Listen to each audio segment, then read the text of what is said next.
memiliki tolak ukur keberhasilan. Kolaboratif di sini bukan hanya guru penggerak, tapi semua guru itu bisa berkolaborasi. Tentunya kolaborasi dalam rangka dengan pelajar yang memiliki profil Pancasila dan belajar. Inovatif. Nah, kedepannya guru ini diharapkan inovatif, jangan hanya itu. Jadi yang dari sekarang merasa dirinya kurang berkompeten, kurang banyak ilmunya, kurang banyak pengetahuan, mulai dari sekarang coba cari info, berbagai macam info yang bisa digunakan untuk mengembangkan dirinya maupun orang lain. Yang terakhir, ini yang paling penting, berpihak pada murid. Maksudnya berpihak pada murid di sini diharapkan kedepannya proses pembelajaran di kelas, kita mulai dari kelas dulu, yang paling kecil, lingkungan paling kecil. Selama ini yang terjadi, guru terlalu otoriter di kelas.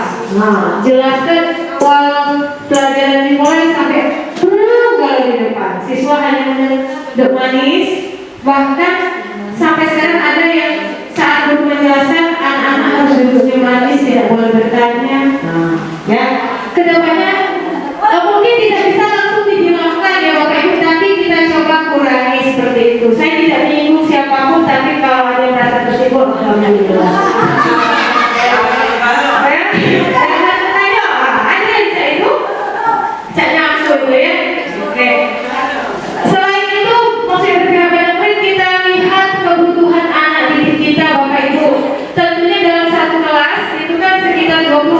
Orang punya potensi yang berbeda-beda. Selama ini itu kalau ngajar, kalau nilai anak besar pinter, yang kecil bodoh. Nah, kedepannya Mas Nadi maunya guru itu menilai siswa itu melihat siswa bukan hanya dari akademiknya saja, tetapi dari potensi yang lain. Bisa jadi dari segi akademik dia kurang, dia susah ngitung, susah menghafal, tapi kita bisa lihat ya dari potensi yang lain. Coba gali. Jadi tugas guru menggali potensi yang ada di peserta didik seperti itu. Dan satu lagi, kita ini selama ini guru, jujur saya pribadi pun suka malas melakukan remedial. Jadi setelah melakukan evaluasi harusnya kan ada kelanjutannya. Kalau anaknya kurang dilakukan remedial seperti itu. Nah, kedepannya hal ini harus dilakukan, mengingat itu kan potensi setiap anak berbeda-beda seperti itu Bapak Ibu.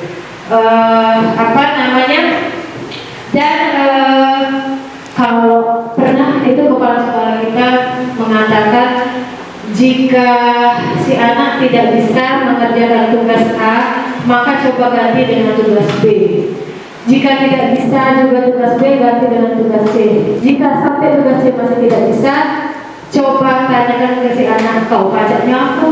Nah, jangan boleh menguihan. Anak itu tidak ada yang bodoh, semuanya sama pintar. Tapi mungkin saat itu kita belum bisa menemukan apa potensi yang ada di dalam diri si anak. Memang itu butuh waktu, butuh pendekatan seperti itu ya Bapak Ibu. Anak itu ngalamin itu sih, kalau masih kelas 9 tua itu pindahan yang badannya besar tinggi. Bukan. Dari siapa itu? Berapa tahun rombongan anti Matarazzi itu kalau tidak salah. Bukan Topik. Rombongan si Miko, sekelas Miko. Ada siapa? Jadi anak itu saya minta membuat waktu itu bukan Roni. Jadi saat dikumpul dia tidak kumpul. Saya tanya kenapa tidak kumpul, saya tidak bisa buat itu. Dan memang dari segi ini kurang. Jadi apa yang bisa kamu lakukan, apa yang bisa kamu kumpulkan untuk mengganti nilai tugas tadi? Ternyata Bu, saya mau mengumpulkan gelas aqua bekas di sekolah ini. Jadi aku keliling buku cari berapa banyak kos aku, 100 video. Langsung dia keluar keliling, tetapi dalam hari itu cuma dapat 35. Iya, nah, apa Bapak Ibu, saya coba hargai dia lebih gitu. Paling tidak yang saya ambil hikmahnya apa? Ada kemauan dari diri si anak itu untuk mau mengerjakan tugas dengan segala keterbatasan dan ketidakmampuannya seperti itu. Ya, jadi kedepannya itu termasuk tujuan dari Mas Nadiem kita. Nah, peran guru penggerak di sini ini juga saya harapkan bukan hanya peran sebagai dari guru penggerak saja, tapi semua kita yang ada di sini berstatus guru itu mampu melakukan peran ini. Jika 5 peran ini tidak bisa, paling tidak kita mulai dari 1 dulu. 1 bisa tambahkan 2, 2 bisa tambahkan 3. Pemimpin pembelajaran. Kalau untuk pemimpin pembelajaran, sekolah kita itu sudah ada beberapa kali melahirkan guru-guru sebagai pemimpin pembelajaran. Pemimpin pembelajaran di sini bukan hanya pemimpin pembelajaran di kelas, tapi maksudnya ialah menjadi calon kepala sekolah. Sudah ada itu Bu Eka, kemarin sudah ada Bu Suryanti, saat ini itu Bu Mahareni yang sedang menjalani pendidikan ya Bu. Nah, lalu menjadi pengawas sekolah, mungkin nanti di saat sekarang kita sudah berusia siapa Memlinda. Nah, Memlinda mungkin saat sudah memasuki usia mendekati pensiun, sudah lelah bertugas mengajar, bisa jadi pengawas di sekolah, menghabiskan sisa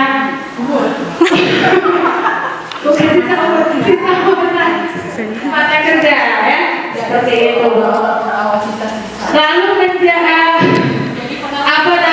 menjadi struktur pelatihan itu sama seperti poin ketiga yang menjadi coach bagi guru lain. Saya amati sudah banyak yang poin ketiga, sudah banyak yang menjadi, dan yang belum semoga segera menyusul. Yang belum itu bukan tidak bisa, tapi belum ada keinginan. Yang kedua, menggerakkan komunitas praktisi. Ini mungkin lebih ke apa yang kami lakukan sekarang itu sosialisasi, tujuannya untuk menggerakkan komunitas kita di sekolah. Tidak hanya di sekolah, ini bisa kita lakukan melalui kegiatan DPMP ataupun melalui organisasi-organisasi yang kita ikuti. Berperan menjadi anggota aktif di suatu organisasi pun itu bisa termasuk salah satu peran guru menggerakkan komunitas praktisi. Dan itu saya rasa sudah banyak guru-guru kita di sini ya. Lalu mendorong kolaborasi antar guru. Nah, mendorong kolaborasi antar guru. Semoga kedepannya kita semua bisa berkolaborasi baik dalam pembelajaran di kelas. Di kelas mungkin sesama guru mata pelajaran bisa bergantian atau berdiskusi bagaimana cara menentukan metode pembelajaran yang menyenangkan di kelas, yang bisa membuat anak-anak bahagia, bukan cuma anak. Karena kalau anak-anak sudah bahagia, tentu kita sebagai guru akan lebih bahagia. Kalau semuanya bahagia, insya Allah ke depannya apa yang menjadi visi si Mas Nadiem itu bisa tersampaikan seperti itu. Lalu mewujudkan kepemimpinan pada murid, ini bisa kita wujudkan melalui kegiatan ekstrakurikuler, walaupun saat ini mungkin karena masih terbatas, pertemuan tatap mukanya masih terbatas. Kedepannya semoga kita bisa melanjutkan, karena sebenarnya kita sudah memulai, sekolah kita sudah mulai seperti ekskul pasti kan itu bisa melatih kepemimpinan pramuka, itu bisa, atau melalui organisasi sekolah seperti itu bisa bekerja sama dengan pembina ekstrakurikuler. Poin kelima ini sebenarnya sekolah kita sudah laksanakan, tapi karena COVID-19 tadi sehingga sempat terhenti, dan semoga kedepannya kita bisa melanjutkan dan mengembangkan lebih baik lagi. Jadi Bapak Ibu, dari 5 peran guru penggerak ini saya yakin hampir semuanya sudah kita lakukan. Begitu juga dengan nilai guru tadi. Semoga nilai dan peran yang belum itu bisa kita lengkapi di masa mendatang, tentunya bersama-sama. Nah, mengimplementasikan semuanya tadi, maka harus di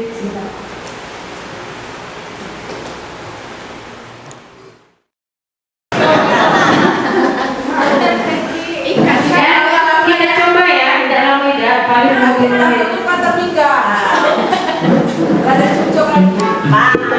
silakan ikuti gerakan.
dari diri kita sebagai guru, sehingga kalau kita sudah bisa memulai diri kita sendiri, maka kita akan lebih mudah menyampaikan segala sesuatunya murid. Jadi pengkondisian atau pembiasaan terhadap diri sendiri, seperti yang terjadi saat ini, kita selama dari lebih dari 1 tahun, lalu saat ini sudah masuk PKM, pembelajaran muka terbatas ya. Nah, awalnya jujur saya pribadi pun selama dari Bapak Ibu kalau habis sholat subuh bisa tidur lagi, atau sholat subuhnya 5:30 jadi tidak perlu tidur lagi. Nah, biasanya kan santai. Terus selama dari kita ke sekolah jam 8, jam 9, jam 10. Saat tatap muka terbatas, kita dituntut oleh aturan sekolah itu untuk lebih pagi, jauh lebih pagi dari biasanya. Jujur tentu sangat sulit, tapi kita coba. Pemerintah membutuhkan guru-guru yang mau bergerak, tergerak, dan menggerakkan, dan itu dimulai dari sekolah terlebih dahulu dan dari diri kita. Saya sama Bu Maharani itu hanya mengawali saja, mencoba mengawali. Namun akhirnya nanti itu kembali ke diri kita masing-masing. Apakah kita mau melakukan perubahan, apakah kita mau berubah, atau kita masih mau seperti yang dulu-dulu, seperti itu. Dan satu lagi Bapak Ibu, untuk berubah itu tidak dibatasi oleh waktu, tidak dibatasi oleh usia, tidak dibatasi oleh kemampuan maupun pengetahuan. Perubahan itu kembali kepada diri kita masing-masing, mau atau tidak. Semuanya dalam proses belajar. Jadi bukan hanya murid yang belajar, tapi kita sebagai guru pun harus belajar menjadi guru yang baik. Kalau kalimat guru yang baik sebenarnya gampang, tapi ternyata implementasinya itu tidak semudah yang kita ungkapkan seperti itu, Bapak Ibu. Jadi kedepannya melalui sosialisasi ini, saya dan Bu Maharani berharap ada perubahan dari diri kami dan dari diri teman-teman sekalian.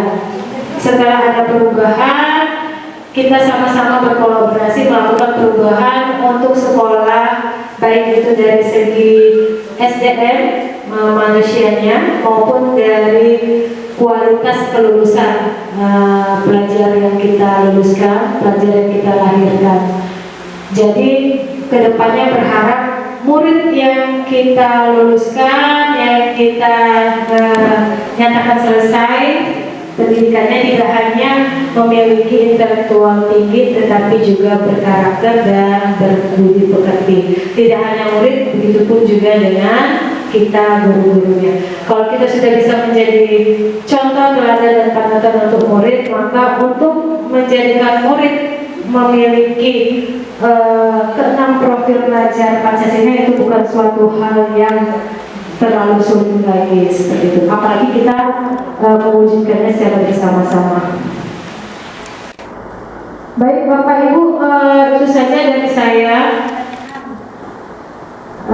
Semoga apa yang kami kerjakan hari ini bermanfaat bukan hanya untuk kami, bukan hanya untuk guru, untuk kita semua, untuk murid-murid kita dan untuk sekolah kita, untuk kemajuan bersama. Saya akhiri. Wassalamualaikum warahmatullahi wabarakatuh. Jika ada yang ditambahkan, silakan.